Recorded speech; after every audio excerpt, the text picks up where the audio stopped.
I'm Ty-licia. I know you all have been standing and listening for a very long time, so I talk really fast. I'm probably gonna make this really quick. When I was asked to speak today, I was a little nervous, and part of it is because I feel like sometimes we come to these events and we kind of hear some of the same stories and the same ideas, and I haven't been feeling super hyped up and smiley over the last couple of weeks.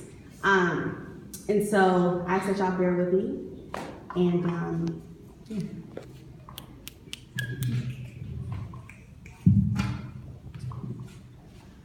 I oftentimes blame myself for things I have no control over, like sending my 16-year-old brother to the store the night that he was handcuffed and pulled over, and it's no wonder I think I need more self-care.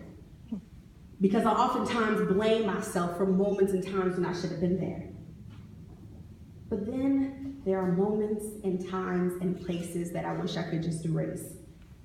Like watching them bury my cousin Marlon, his baby face, has become the reoccurring theme of my nightmares. So I haven't slept in days because every time I fall asleep, I just see him there. This is not your fault.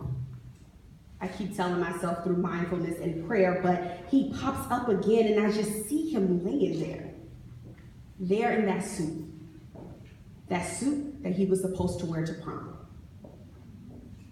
But instead, his body laid still with the suit that covered up his palms and hid under the wounds that hit his body when his body was hit with bullets like bombs.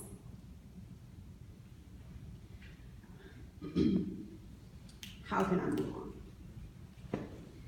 I should have been there, not at his funeral. And I can't imagine what it's like to be 17-year-old in Oakland and die a death so brutal, but in no way unusual. My ex-boyfriend was a teen when he fell victim to these streets, and I get tired of writing RIP at the end of all my tweets. My timeline looked like it's on constant retweet, which is why I decided I wanted to teach. To water those roses that grew from concrete, but somehow watching roses die still gets to me. Marlon was 17, and I should have been there. The minute he stopped breathing to give him some air and hold up his head and offer him some prayer, just like I should have took him the night that he hid in his closet and watched the police run in his house, storming in like commons as they searched the house. His tears began to run like faucets. He heard them as they shot up the house until they murdered his father. The only thing he was left with was his dad's name and PTSD from that slaughter.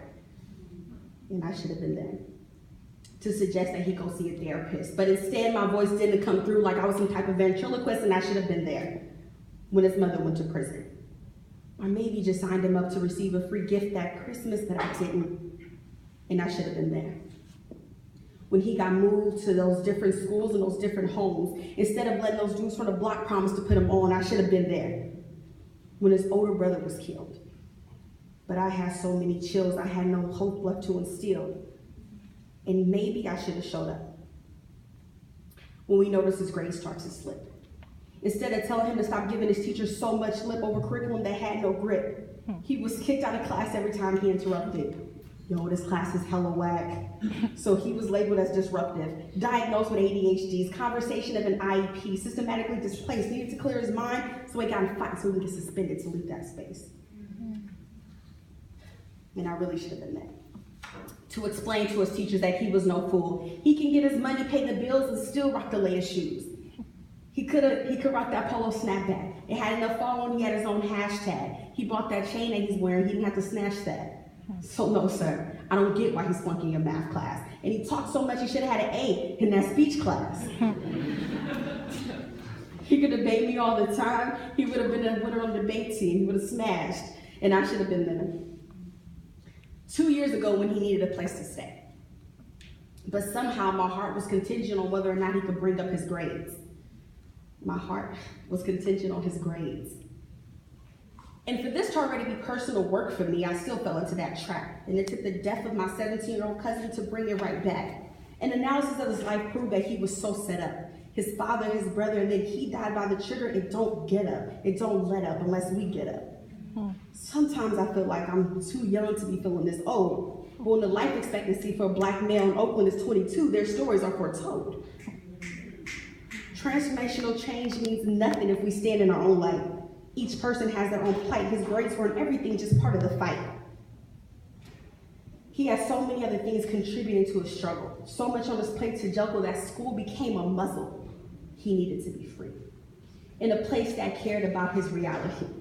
But the reality is, the school system is so inequitable that it cared about its own deliverables, and it's hard to concentrate when you're sitting in class and all your teacher's talking about is learning syllables. These Oakland schools are prison pipeline driven, a rich man's vision, and all the while poor children's prisons.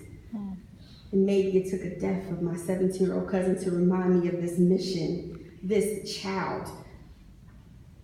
He played by the rules and still lost at the game. And though there's nothing that y'all can probably say to take away my pain, may he rest in peace and not in vain.